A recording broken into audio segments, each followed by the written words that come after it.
3, 2, 1. You ain't seen nothing yet. Hey everybody, welcome back for another week of the Let's Dig In podcast. I'm your host, Rich Rosendale, and I'm joined by our co-hosts, Christopher Ryloff and Rachel Barnett.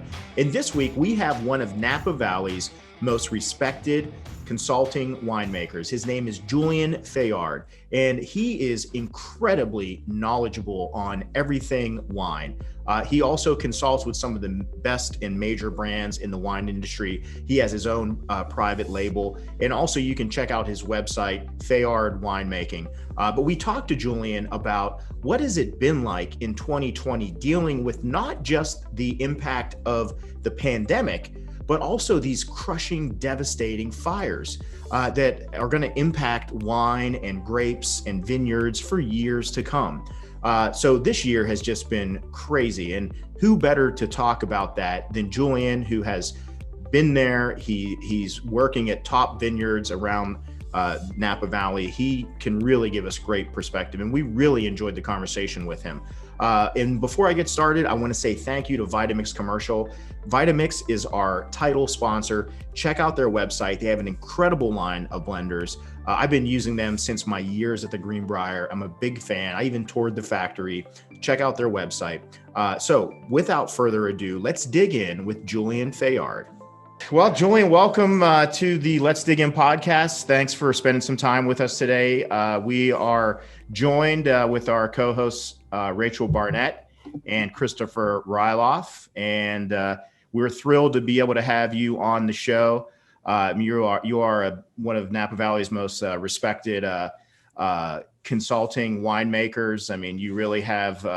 Just checking out your website is super impressive, and we'll get into some of that. We're going to talk about the impact of 2020, which for the wine industry has been, I can only imagine, probably one of the worst years in recent memory. I don't recall. I mean, aside from the pandemic, the fires, which under normal circumstances would have been like the main story this year, but we've had all these other crazy things kind of going on. But Julien, if you would, I think for those of our listeners, we have a lot of chefs, we have a lot of foodies out there, but some may not know your background and kind of how you got started. And if you don't mind, maybe just kind of sharing that with us would be a good way to get started. Yes. So thank you for having me. I'm French, imported. I came in 2000, came back in 2003, and finally settled in 2006. I grew up in the wine industry. My uncle bought a winery in the 70s, and that's what got me in the wine business. It was, going spend time with my cousins who were really close, and got a little too early into summer jobs there and weekend jobs and vacation jobs. And so I ended up having a very good resume while I was studying. And so I keep getting good jobs.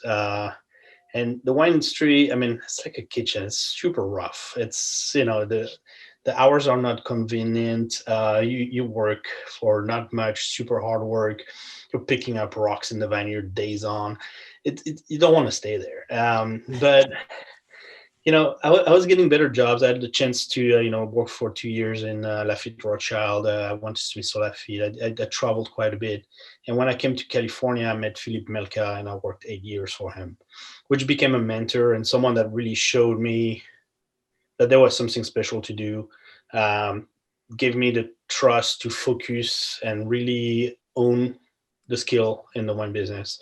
And that focus and dedication makes that started to make wine and try to find, what my identity was, into what type of wine I wanted to make, kind of some clarity. And I had the chance to work with so many different sites and so many established, very reputed project under his umbrella, that it teaches you, a lot at different level. At the same time, my first personal project was been also my mentor more on the business side. He helped me to put me through an MBA with Davis, and that will allow to have a little bit of a different approach to the wine business, which is also constant with what's becoming. We always try to find Napa Valley price itself out of the market quite a bit. very expensive wine. So it's like, how do you have a more integrative approach, and it's not just all expenses and very low income. That's for the business part. For the style part, I think you guys are right in tune with that, which is what I say is, people used to eat bread in the US for generations, but it used to be Wonder Bread and now it's baguette. And with wine, it's the same. The cheese, you see when French people come to Napa, I take them around. They're like, let's go eat some burgers. I'm like, wait, but here's a little charcuterie. Here's local stuff, and you see the craft. And we're lucky where we live, but you see also when I travel, I see all those chefs that came back home in very small community, and they worked on bigger cities, on the coast, and they brought all that knowledge home, and then they start to develop really, really fine restaurant that cater to locals, and the wine goes right along with it. So the journey is really, really cool. I left France with also a feeling that things were saturated there. There's not a lot of innovation, and you come to America and you see the whole industry in a revolution. That's really exciting part of the venture.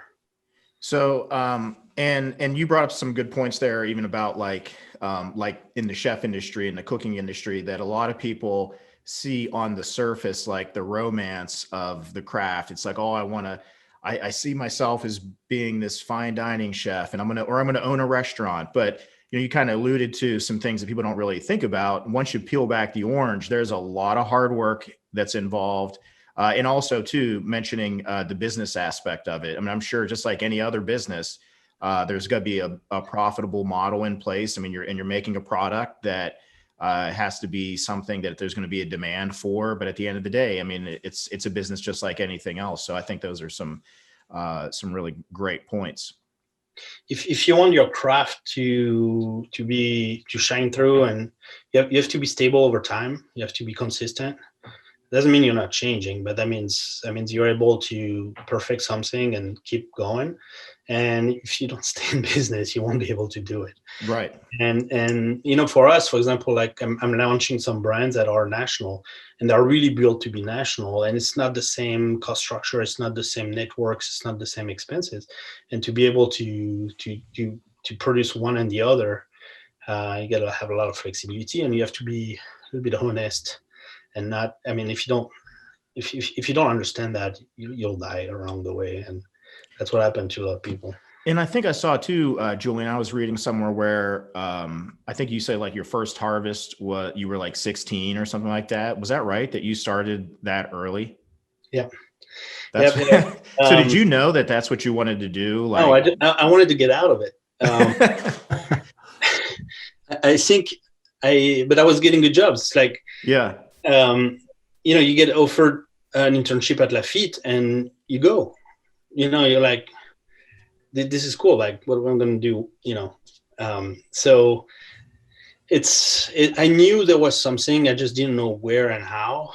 And you always try to find the silver bullet, you always try to find what's going to make you become something really fast at no expense. And you realize that consistency over time and owning what you do is the answer.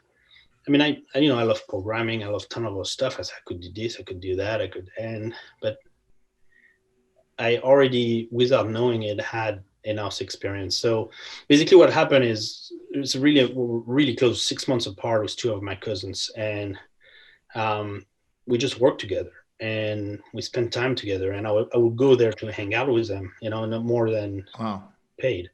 And it was always, jobs, and then we'll go fuck around after, right. And so that's, I think, really what put me, taught me the basics of the business, taught me, my interview with Philippe was like, I know how to run a press. And luckily his assistant was pregnant with baby due in September. So he's like, okay, well, come on board for a couple of months while she's in leave, and then we'll figure it out. And then I stayed 8 years. So I always tell a lot of people too that like sometimes people especially early on in their career, it's almost like they put the pressure on themselves, or people, they feel like they have the pressure to like know what they want to do. And sometimes like success can like run out from under you. Like you may not really intend to do something. It's just that it just kind of happens, like life happens. And unless you're trying different things, you don't always have to know exactly like what 10 years down the road is going to look like. You just have to kind of just gravitate toward the things that you love, because people always use those taglines and everything like follow your passion. And, and it's like, but it's not always quite that easy. I mean, you don't really know unless you kind of experience it. So. And I think I always was curious about wine. I always loved about wine. I was surrounded by it. It was intrigued, we collected wines. And that was always that curiosity. And I think in the crafting of it, I also always wanted a job kind of manual and outside and physical. So it's kind of fit. But yeah, I think you're very true about that. You can't say, oh, I want to become a chef, I'll be the best chef in the world. Say, oh, maybe it's not the right time, and maybe you won't find the right people to train you. You're not, it's all those people you meet along the way, all those times where, like, the fact that Philippe's assistant was pregnant with a baby due in September was an opportunity. You can't plan on that. Right. And I showed up the right year. I could have showed up a year before, a year after. So those type of things are, I think if you're perseverant, you will get there. But it's also, you learn to love things that you don't necessarily understand, and you find an interest to it. It might be, I don't know, there's a magic in chopping vegetables, but you hate it when it's done for hours. But then when you see what it does to a texture or flavor or stuff like that, then you do it with a different interest. Yeah. But by the time you understand that, you've went through a couple fingers. And Yeah, that's a great analogy, especially for us and a lot of our listeners who are chefs. So they'll totally understand that. So Julian, one of the things that really kind of sparked this initial conversation, I mean, obviously we were excited to be able to have the opportunity to talk with you, but this year, with all the stuff that was going on with the pandemic, one of the things that I always continued to kind of keep seeing on the news was like the fires. And I also, one of my mentors, Thomas Keller, and a lot of my good friends are in Napa Valley in California. And I was just like, oh my God, it's like these fires are like, they're having such an incredible impact. I mean, obviously in so many different ways, but really when you look at like the wine industry, like like how bad is it? Is it, what kind of an impact is it going to have? Like, how have the fires like impacted the wine industry, or has that like not yet been determined yet? Yeah, I think it's not determined. It's not fully, the extent of it is not fully determined. And like, if I take my case and to talk about kind of my place, we are still assessing some lots to understand. So we're working on details, but is it going to do a single vineyard or not? And we kind of guess, but we still hope. And the 2020 vintage is overall, I mean, there was a bunch of heat wave, but it's overall cold vintage. And for Napa and California in general, in cold vintage, I think we make some of the best wines, because we're always fighting heat, we're always fighting over ripeness. So those vintage where we have the hang time, and sadly, the longest the hang time, the more complex the wines are, but also the more exposed to the smoke. Right. And that has been, I have like a Sleeping Lady vineyard, for example, the 2020, I mean, it's just immaculate in the glass, and you leave it for 48 hours, and all of a sudden you have just a little detail of smoke that comes up. And I can't put that in a $200 bottle of wine. It's like, it's what people, the wine is impeccable. At $30, it's a screaming deal. At 200, you're like, it's damaged. Wow. And that's really where the reasoning is. And that's what you're going to see is the people that stick to their guns in the quality. It's a huge financial gamble. But what do you do? And also as a business, when you're building very high-end, collector-driven brands, you can't turn around and just start selling wholesale low-end Napa Valley.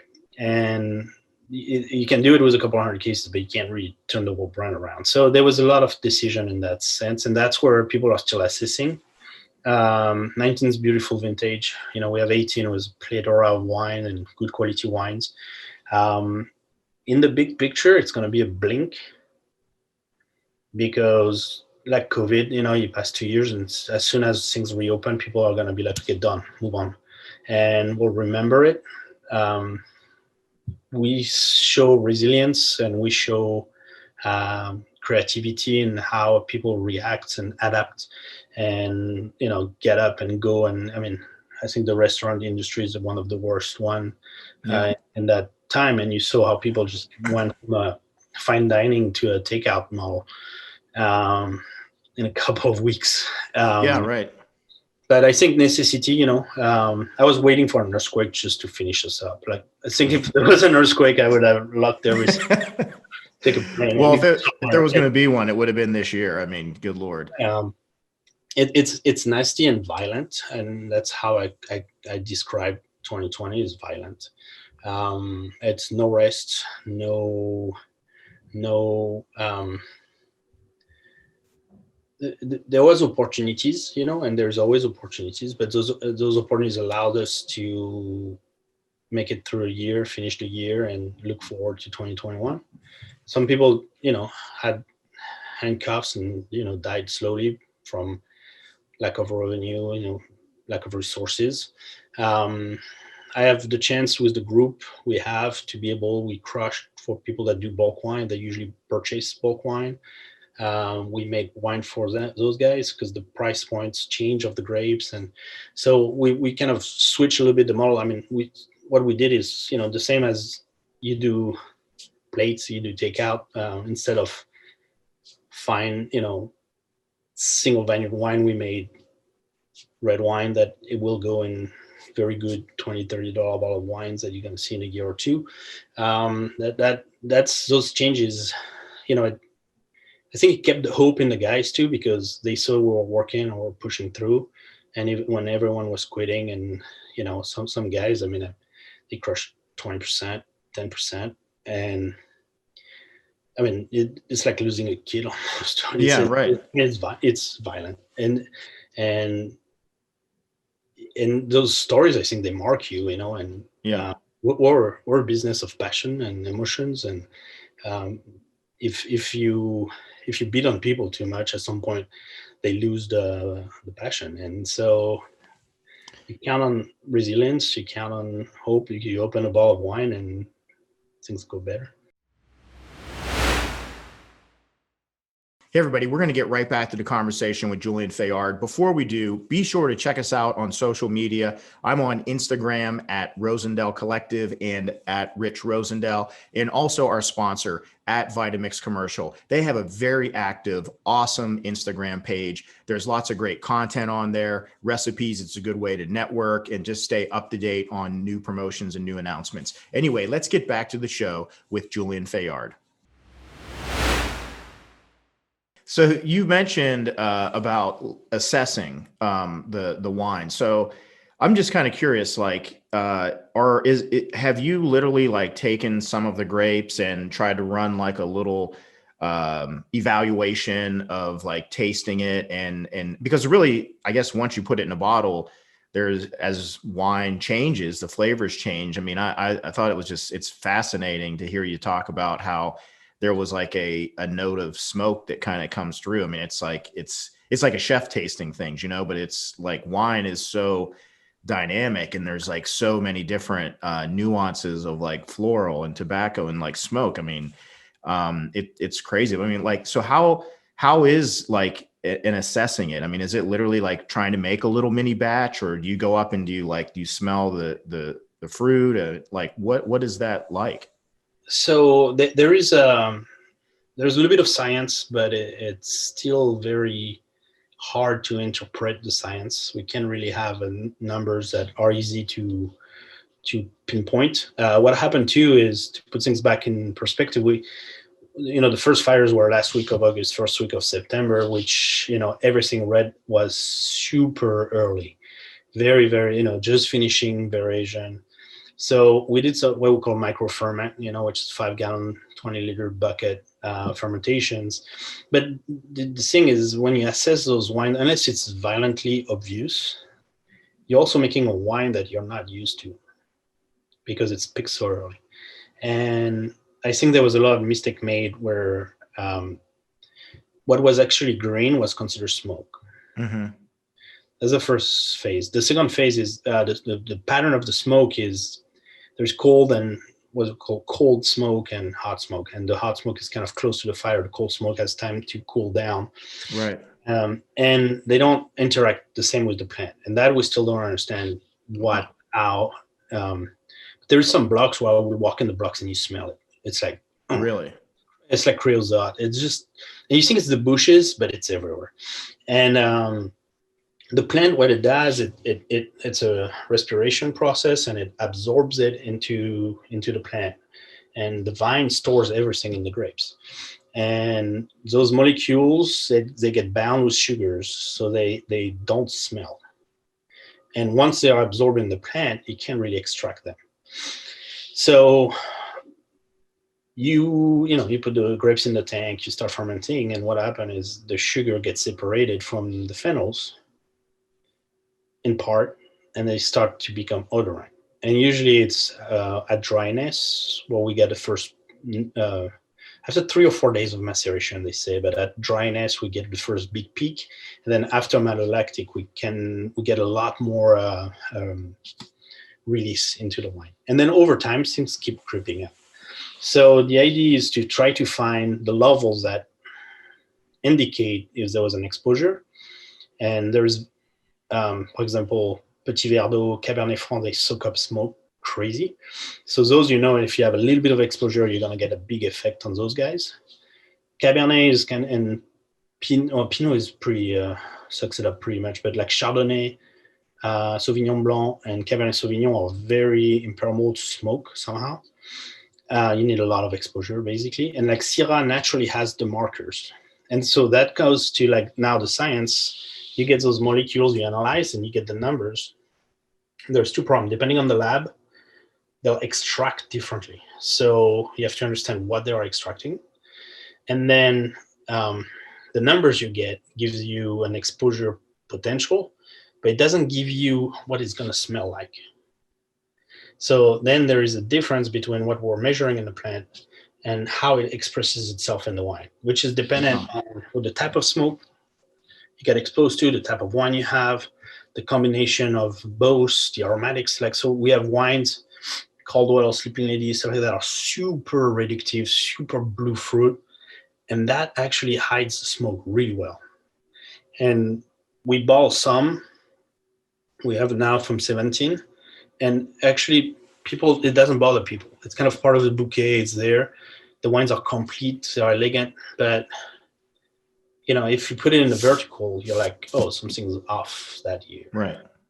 But it's bearable. Like, you'll have a good time with that wine. And for me, there's a trauma with it. So like I'll push the glass away. But I think if you do by the glass, pour something easy, well priced, it's actually good value. There is a good value for the consumer, and there is a good wine. It's hard to discern. And then we add the oak, but the oak covers it, but not exactly. It's not the same set of molecules. It's not the same set of aromatics. So it's not gonna cover one on the other. It'll blend around it, but it's not precise. Wow.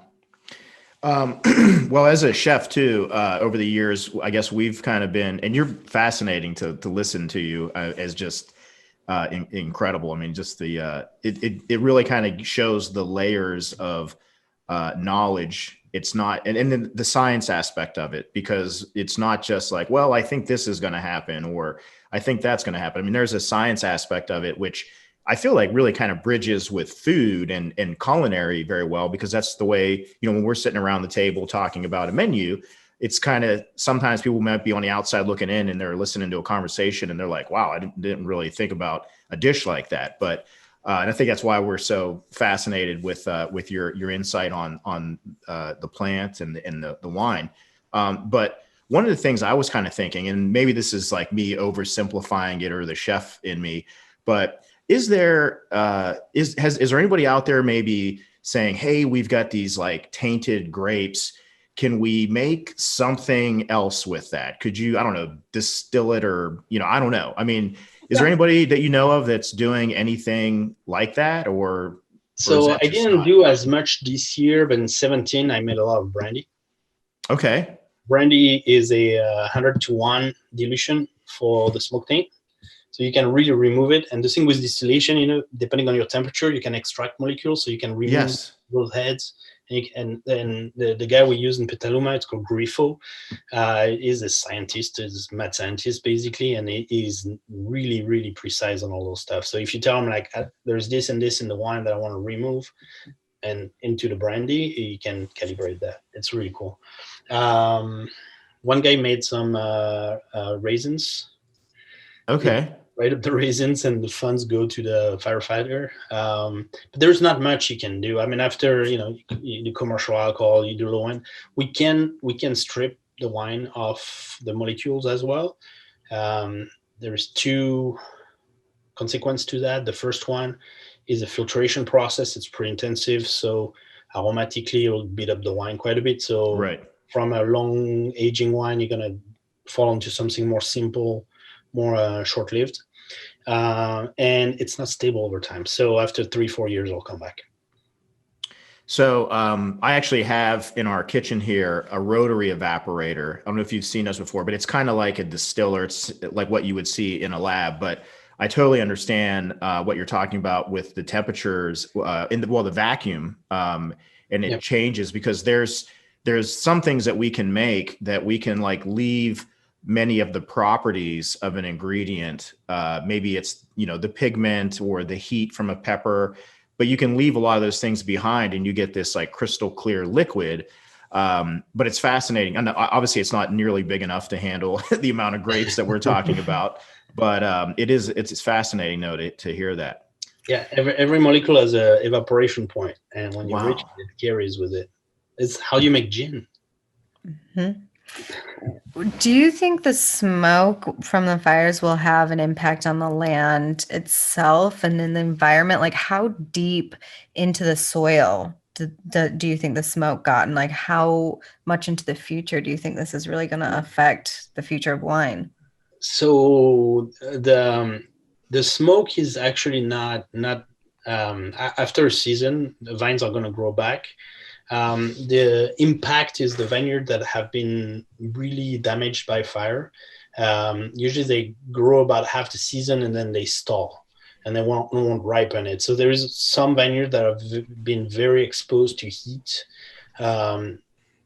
Sometimes you see a vine that is going to start the season fine, and there's a consequence. And when that happens, you have to pull the vineyard and basically replant.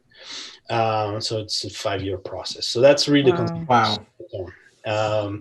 But for vineyards that have been exposed to smoke, but not to really fire damage, that's a non-issue. So, at large, the sections that have been damaged for the fires are pretty impressive, but they are not a lot compared to the mass of vines that there is. The vineyards that have been burned through or burned over, those are going to take a long time to come back. It takes 5 years for a vine to start producing wine that is acceptable. Wow. And 8 to 10 years for something that is exceptional. Wow. So, wow. Yeah, and you can't buy time, and you can't fast forward. That's one of the most difficult part of the.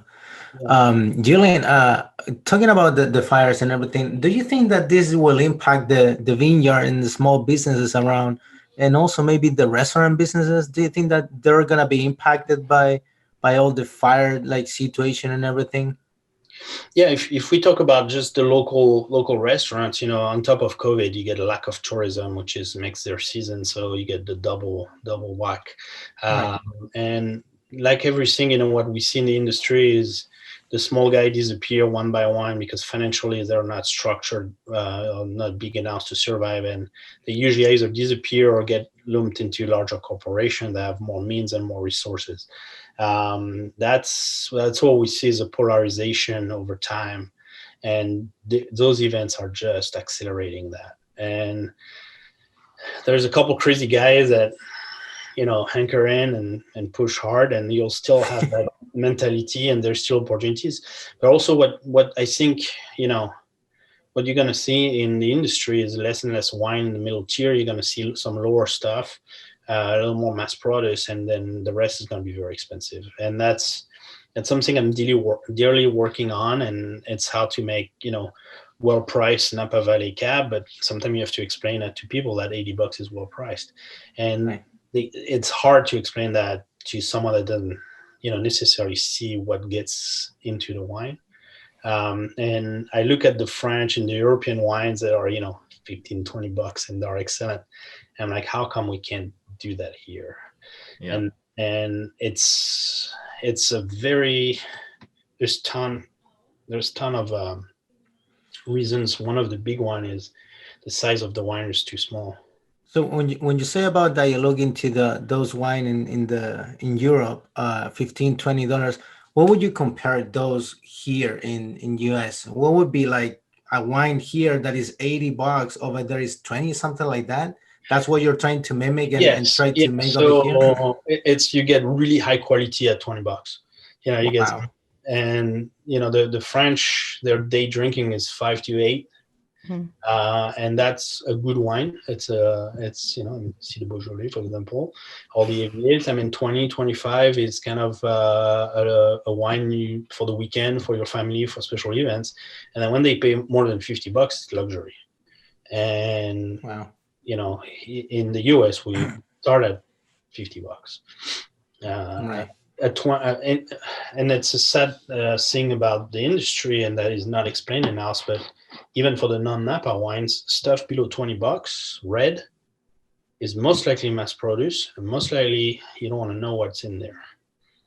And the cheaper you put, it's all the finishers, all the adjuvants, chips, extracts, tannins, sweeteners, and the palate is still there. We're talking a little bit at the beginning how food change and the palate is changing, but people are still love their sweet. And right, that's what I would love to break that $20 barrier with like wine that are made from A to Z, with sourcing grapes, the proper way, the proper négociant way, or the proper winery way.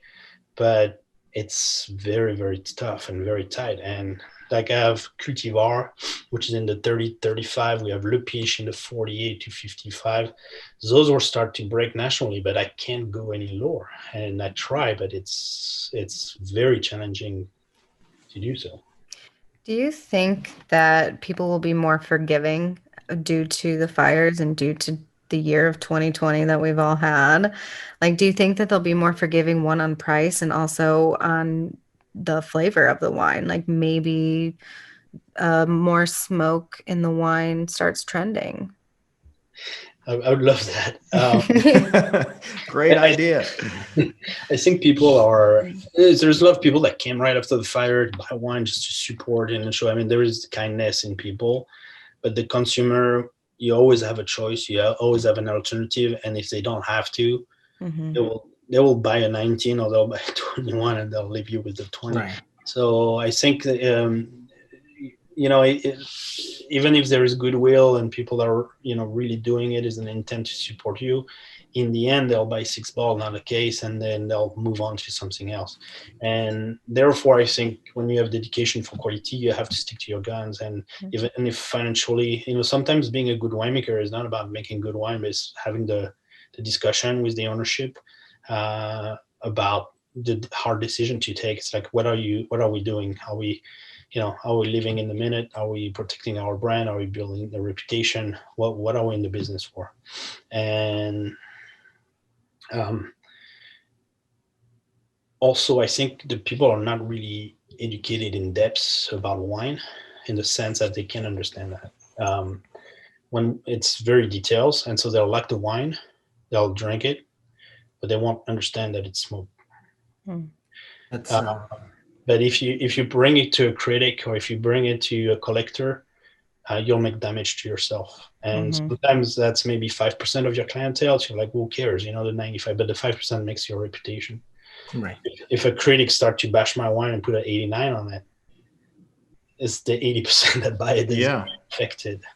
And so the repercussions can be really, really strong. So what I know is, you know, people come to wine dinners, people read, they have the apps, they have all the stuff like that. They listen to the podcasts, you know, and that's super exciting because buy some 17, buy some 1920s and compare them and make yourself an education. That's going to help a little bit. And I think also it's for wineries to be transparent on what they're doing. Man, I would love to go wine shopping with you. I can imagine. Just fascinating listening to you. I think what you said is one of the probably the biggest point to try to make the wine a little bit cheaper, good quality here, but cheaper as you have it in Europe. I was not too long ago. I was like actually it was last year, about the same time, November, in a master class in Spain, and two of the students, they were 18 years old, and they were from France. But we went out for dinner, and it was incredible for me how much they knew about wine. And so why I'm saying that is because what you were just saying, that it's about the culture and how you educate people. I would say I haven't been in France or too long in Europe, but how much they know, because they grew up knowing about that, and the surrounding that they have is all about wines and different other cultures. I think that's it's incredible. And talking about a little bit about that, do you think that the pandemic has impacted the wine industry? And why I'm asking this is, my sister-in-law, actually, she works for one of the biggest winery in my country. I'm from Chile, South America. And I was in a webinar, I would say 3 weeks ago, just translating everything. They were the webinar was for a company in Netherlands and Belgium, and they were talking about how the 2020 was so much better than 2019 about sales, because everyone was drinking so much and everything. So it surprised me, because many companies, I mean, most of the industry, they have been hurt by the pandemic. But I was wondering, what is your perspective about the wine industry?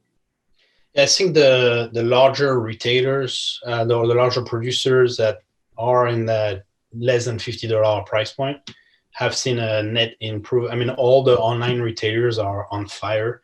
You take the Vivinos, the Wine Access, the Wine.com, all those guys are, I mean, they are breaking records right now. We had a brand like Cultivar, for example, where we're struggling because, you know, cost of bulk wine and everything was really hard to get by. Now we're on fire with it. At the same time, there was some very high-end brands where by necessity they had to go out. They would only sell direct. They saw a lot of risk, and they started to, you know, do a little bit of distribution, and that actually make them gain a lot of momentum. So I think people are drinking. I think so. and it's just to get it to them. Like in May last year, what we did is we redesigned all our back-end sales, distribution, you know, packaging, warehousing. We redid all that. And we did it thinking we will go back to normal, but we'll have an improved system. What's happening now is someone sign up on the website and they can order right in there. It ships right away. We don't have any manual input or minimal, you know. And all this was done in an effort of optimization. And I think it's just making it a lot easier for people to order wine. But you know, I'm working the market a little bit, traveling. You know, we don't take all the precautions and everything, but they haven't seen a winemaker here. So if you do that, also, you know, people are happy to host you, give you. Right. If there is a need, you know, people live a little more in their circles. You know, they're a little more isolated. They're still, they need to replenish stuff. You know, they want to discover new stuff. They're curious. There's a lot of, I think, spare income that hasn't been spent on travels, that hasn't been spent. I'm very surprised how well the economy is holding right now. Yeah. And 2008 was a good example too, during the recession. the very low end wines went down in volumes, because I think also they got to repackage in more expensive wine, and all the price point, 16 to 35 went up in large volumes. And I think the pattern is we're in a crisis mode without a crazy crisis or a financial crisis. So our segment of wine is selling for the people, and I think people are happy with what they have. Okay. But they're also getting out there. They are selling to more outlets. It becomes a little more less picky about who you sell to. So it's a little bit of an ego check. I think that's people that will like that. I don't sell to retail. It's like, well, how many cases? Yeah, and I think that sometimes there's a big shakeup. I don't know how to define it. There's a big shook-up of the industry in the sense of waking up a little bit, someone, mountain falling asleep, which was Napa Valley. A little bit, too happy to just people showing up at their winery and paying whatever price for a bottle of wine. And that has been destabilized, and there was a little bit call to reality. Yeah.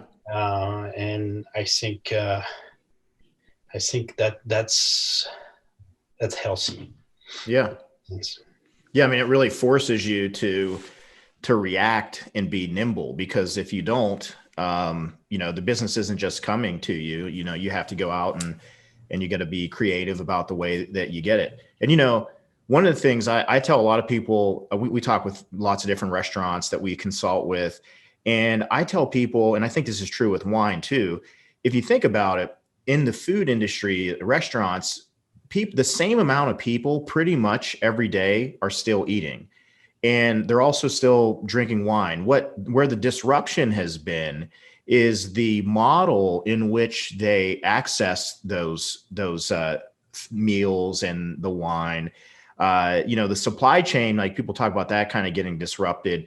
And if you look at like, a grocery store, for a while there, people were having issues getting like toilet paper and eggs and stuff like that. Well, in a lot of cases, there's plenty of eggs. It's just that the packaging was set up for some to go to the grocery stores, and then these great big, 36 dozen in these big boxes. Well, that's not really optimal packaging for a grocery store. So some of this has been just kind of a recalibration, but there's still a demand. I mean, people are still out there that like, they're going to want to drink wine. They want to eat great food.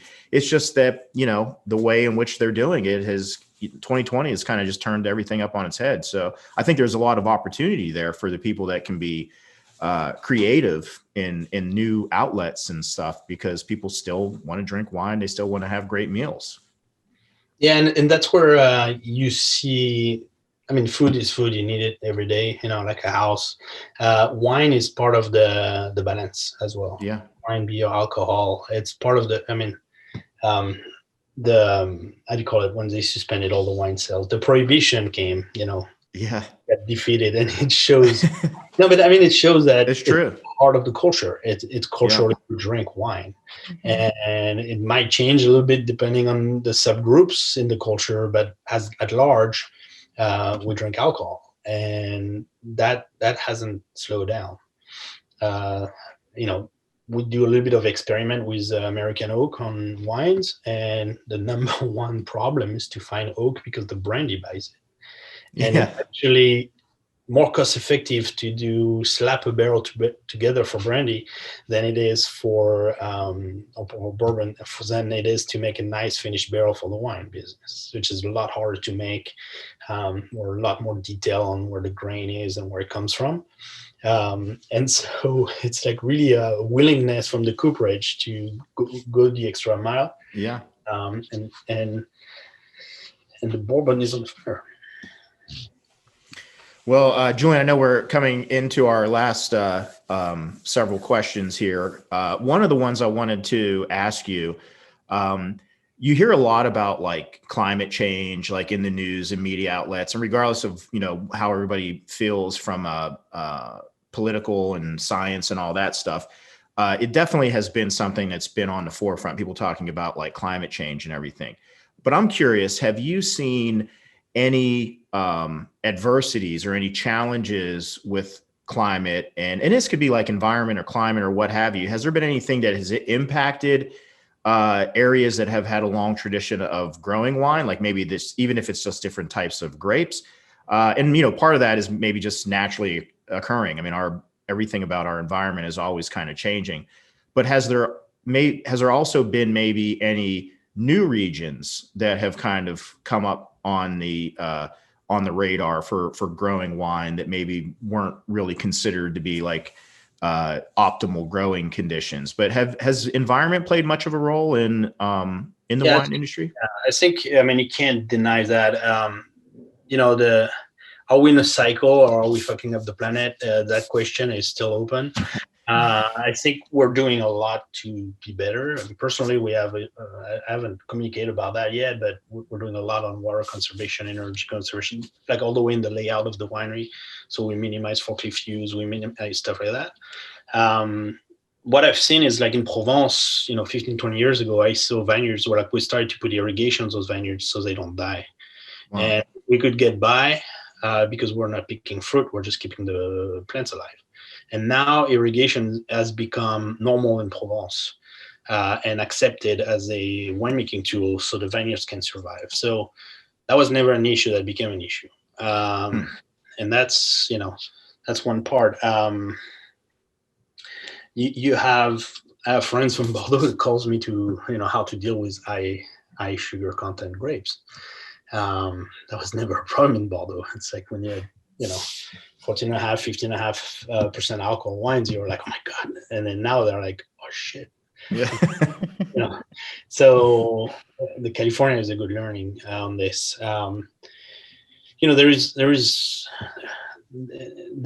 a, you know, I mean, England is making wine that are decent and drinkable. And I mean, and that's all the southern coast of England, but yeah, they make good stuff. And I think after you adapt, I mean, you stop planting something and you plant something else, and you do whites and reds, and you have some areas. I mean, there is a movement, you know, that don't want to put Cabernet in Calistoga anymore because it's supposed to be too hot for Cabernet, which I tend to agree with. But at the same time, it's Napa Cab. You can't fight with it. We work with shade class, canopy management. We did a lot of trials, and it's pretty interesting, the results we get and how we can kind of counterbalance the effect of the weather. So I think the changes are present. They're not drastic to the point that you have to kind of pull everything out. Right. It's a small change. After the big cycles, I don't know. I mean, this year it was cold, but then we had 3 massive heat waves. And that's, for me, that's more scary than like a global increase of 1 degree. Right. And because those adversity makes all those problems, you know, high wind, you get the fires, it's out of control, you can fly a plane, and all the consequences. It's, you know, high sugar content in my must in the tank, I can control that. So yeah, I think there is major changes in areas that are steady. And for wines, you know, you just change where you make wine and how much and what quality and what type of wine we make. So fascinating. It's a fact. You're starting. The other thing is, you know, we have a change in the industry as well. So that kind of blurs it a little bit, but it's okay to make lower alcohol, fresher cabs. Right. Like the Cathy Corison, you know, she preached it for 40 years. Yeah. And it's been repeated for 40 years. And now it's like, oh, yeah, that makes sense. And you're pissed about it. I mean, and she rightfully so. But so even if we have a warming climate with technically wines that are supposed to be riper, we also have a trend towards fresher wines, more European in style, more. So what do you do in that situation? You know, so you change your techniques for many, many reasons. And that's it. Life is not stable. Everything's changing. And I think, you know, it's all cycles. It's always cycles. It's just how do you change in that? And is it acceptable to change? I mean, can you change? Can you adapt? And yeah, you can't rest. You never rest. Well, this year, absolutely, you had to take that kind of a approach. Well, I know, sorry, Rachel, I didn't mean to interrupt you, but I know Rachel That's all right. and Christopher are I'll let them have the last two questions. This was awesome spending time with you too, by the way. And it's just really fascinating insight. And I mean, I was really looking forward to this one because I mean, a lot of these things, I feel like the pandemic has like consumed so much of the story. But as I've been looking at like the fires and stuff, I was just like, man, this is like going to have this crazy impact and on the wine industry. So you really shed a lot of insight and knowledge, and we appreciate it. So, sorry, Rachel, go ahead. No, we were just talking about, evolving techniques in your winemaking process. How has technology played an impact on that, and on the growing aspect? We're seeing drones. We just talked to a restaurant in Boston last week about they've got robots doing the cooking for them. Yeah. Have we seen any of this in wine production, or will we? Yes, we see it. The thing is also the cost of people, and the availability of people, because we had a real shortage. So there is cultural techniques we don't do, or we minimize. We do less passes. So we used to do like 3 passes for grapes. Now we do 1, maybe 2, and we position it better. We understand it better. We have sensors that look at sap flow in the vines, and we can understand the irrigation and the impact on the irrigation. And we look at vine recovery after an heat event. So that makes us a little more precise, allows us to modify our irrigation, use less of the water, stuff like that. So we're making more efficient, more knowledgeable. After in winemaking, I'm pretty traditional. So, for example, I installed automated pump over on all my tanks, but I have someone that start the pump and stop the pumps and look at the pump over during the course of the pump over. And so what it allows is that moment you spend on top of the tank, making sure all the corners, it's still the same. And you have to vary the speed. You have to vary how you're extracting. And so you don't lose the contact with the product. We're still in the craft. So what they have is they don't have to undo the hose, reconnect, sanitation.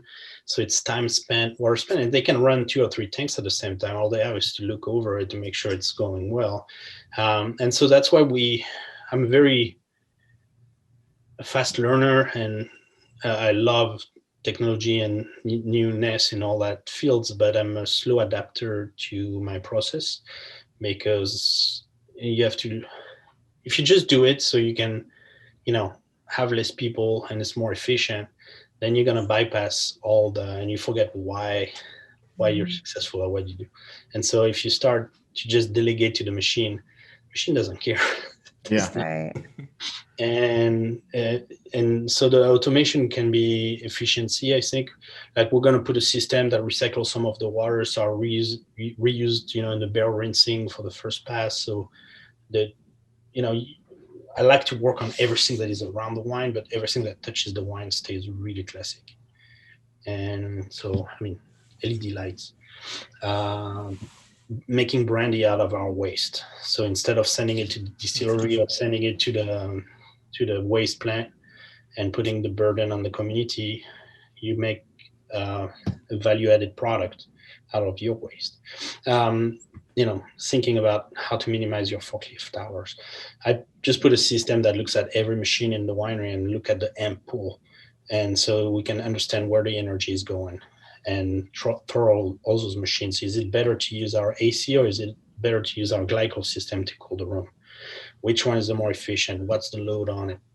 You try to get the installers or the guy that talk about that, and they have no clue. And so we start monitoring that and understanding it. Covert estate, we went from 1 million gallon a year of water usage to 300,000 in 3 years. Wow. Yeah, and when we started double poly, we do recycled water. We reuse the winery water. We put a tunnel system that has all the waters contained in one spot, so we can measure everything, where it goes. And the number one user of water on the estate is the garden of the house, not the vineyard. But you don't know that. You talk to guys, they're like, oh, it's all drought-resistant plants. And I'm like, better have a very mild drought. I think though that food and wine are both kind of similar, like with with people's relationship with it, where yes, we like technology and we want to make things more efficient, but there's this emotional connection to food. And I also think wine is the same way, where we appreciate the craft and the person and the process behind it. And though it's great to, as you're mentioning, all these efficiencies and ways to be able to kind of operate and get a better product, but there's still that human element, that craft that I think is what, drives the cost of a bottle and, those conditions. So it's like a balance, but I feel like it's like with food too. Yeah, and I'm okay if the human part is the most expensive part of the process, because in the end, it's the part that is not duplicable easy. It's weird, but you can train someone all day long. It won't do it the same way you do it. Yeah. And it's scarcity, and at least we're worth something. Otherwise you put a machine in it. But it's important to remind that it's like, I think people come to your table and sit at your table, they order your wine, or, it's just for the emotions they have. And that's huge. It's very special. And it's like a painting. It's like someone look at it and see it ugly, the next one will buy it. You were just saying a couple of minutes ago about how long it takes for a grape and everything to develop. Is there any kind of technology that can speed up that process, or have you tested, or are you testing anything? And another one is gonna be a couple of years. I don't remember if it was a year and a half ago or 2 years ago. In Spain, they developed a blue wine, and it was mixing. I think it was red grapes and white grapes. What do you think about that wine? I think it was in Portugal, no? Oh, you're right. Actually, it was in Portugal, right? They did that, and in Saint-Tropez they did the Tropez Rosé, which was pomelos with rosé, which is actually a good day drinking wine. But it's always the same. It's like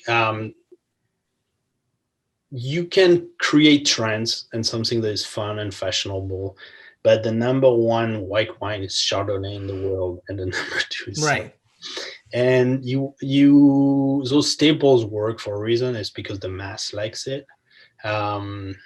It's, people, yellow, all the skin fermented whites, orange wines, stuff like that. People are trying, but like I see what they're doing with terracotta, and I'm like, you look in Georgia how it's used. Why don't you replicate at least how the terracotta pot is used? And they are so many miles apart. And I just start to put it back in its environment, underground with moisture. There's so many stuff that are, and the wines are interesting at best, and so the third one, you're like, okay, I'm done, and move on, next. And because there's not a true craft, I think there is an inspiration, there is something interesting, but it's not like, it doesn't become a staple. And we're also, I think, used to certain parameters, and you stay in there. Right. For your question about time, it was breaking up a little bit, but I think about speeding up the process for aging. There is what we call the clicker. You can put oxygen in the barrels so that insert oxygen a little faster. There's chips. There is, we can rack more. We can do a lot of fining process. It's interesting, but it's never as good as the original. Okay. And that's where you can feed a salmon all day, but it's not going to taste the same as when you pull that has been for 10 years at the bottom of the Alaska field. Right. And even they introduce, like talking about salmon, they introduce salmons now, nursery salmons, to have, better, healthier population, but you can even see a difference in the texture of those fish. Yeah. Right. And those are details. Most of the people will eat it and love it, but you can understand what you're doing to the population and what you're doing to the diversity and doing to what is very unique, and you can't replace that. We don't understand it. We think we're very advanced, but we're not. Yeah, we understand a lot less. That's great to know. And sorry, one last question. I watch probably every year, just once a year. I don't know if you watch it already. It's on Netflix, The Somme. That is the sommelier. It's I think is for me, as I don't know much about wine, is great. It's a great documentary to say something about how all of you learn and study and everything. I think it's just every time the why I watch it once a year, because every time that I watched it, I end up with a headache. It's just too much. It's I think is great, but it's a lot. What do you think about that? I think every chance you have to eat something or drink something is a chance to learn, and the more you learn, the more it snowballs into effect. And I mean, they have a super intense. I like what some TV does. I mean, they are bringing a lot of that in a condensed channel. It's very interesting. We did a couple stuff with Lafitte, and they are really digging into and putting money and production into research. So it brings you that knowledge, so you don't have to do it yourself, which is huge. But yeah, be an eternal student. I think you never cease to learn. And I think the complexity of everything we have around us is just mesmerizing. And well, too many times we don't pay attention to it.